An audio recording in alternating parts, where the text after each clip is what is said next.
Prince Harry and Meghan Markle's plan to step back from their royal roles, aka Megxit, has sparked strong reactions in Britain and is now causing a stir across the pond in Canada, where the Duke and Duchess of Sussex intend to move as they split their time between the UK and North America. But according to an op-ed in one of Canada's largest newspapers, Harry and Meghan aren't welcome. An op-ed in the Globe and Mail read, "The Canadian monarchy is virtual. It neither rules nor resides. Our royals don't live here. They reign from a distance. And that is why, in response to the sudden announcement of a vague and evolving plan for the Duke and Duchess of Sussex, Prince Harry and Meghan, to move to Canada while remaining part of the royal family, the government's response should be simple and succinct. No." While that sounds dire, the editorial adds, quote, "You are welcome to visit, but so long as you are senior royals, this country cannot become your home." Will the Duke and Duchess still be considered senior royals as their roles evolve?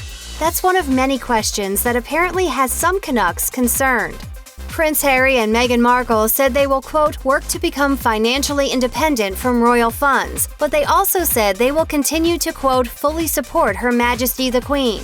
How will that translate when the couple resides in Canada, a location Queen Elizabeth confirmed is part of the plan? Those logistics are TBD, but one thing is clear. It seems as though some Canadians aren't having it. Who knew they could be so feisty? And to the royals, no less. This never happened! Back to your hockey matches and raging rivers! The Globe and Mail op-ed continued, admitting that if the Duke and Duchess, quote, "were ordinary private citizens, plain old Harry and Meghan from Sussex, they would be welcome." It went on, "But this country's unique monarchy and its delicate yet essential place in Canada's constitutional system means that a royal resident, the prince's sixth in the line of succession, is not something that Canada can allow. It breaks an unspoken constitutional taboo." In other words, Canada's relationship with the crown is cordial but complicated. Here's your 60-second history lesson about the UK and Canada. Here comes a Canada story. The British helped establish Canada back in the day, which is why the North American nation has maintained ties to the monarchy post-independence.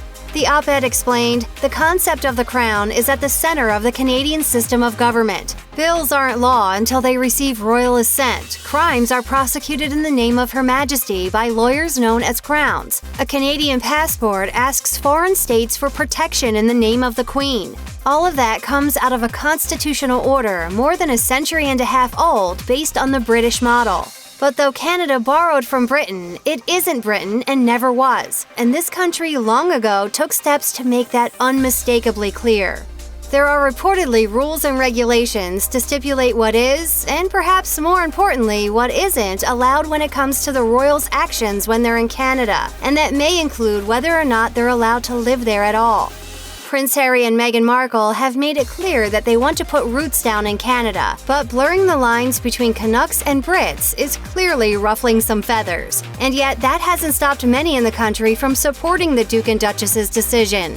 Prince Harry and Meghan Markle may have to jump through a few hoops if they want to settle down in Canada, but it may be worth the work. Not only will the couple be able to escape the notoriously relentless British press and enjoy a more laid-back lifestyle, but they'll also be welcomed by many Canadians who are supportive of their decision.